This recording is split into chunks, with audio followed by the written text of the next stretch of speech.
এদিকে কোটা সংস্কার আন্দোলনের সাথে একাত্মতা জানিয়ে ছাত্রলীগ থেকে পদত্যাগ করেছেন শরীয়তপুরের গোসাইরহাট উপজেলার আলাউলপুর ইউনিয়ন শাখার যুগ্ম সাধারণ সম্পাদক কাজী ইসহাক।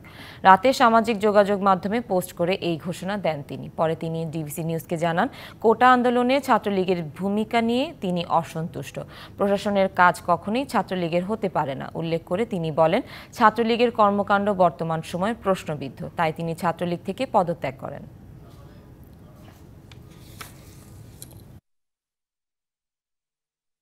কোটা আন্দোলনের আসলে ব্যাপারটা মানার মতো কোনো ইস্যু না।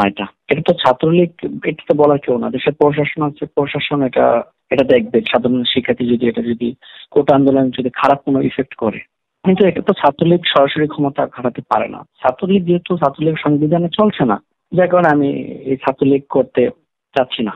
নগদের কাছে সব গ্রাহকই প্রিয়, তাই তো সারা দেশে ক্যাশ আউট চার্জ সবচেয়ে কম।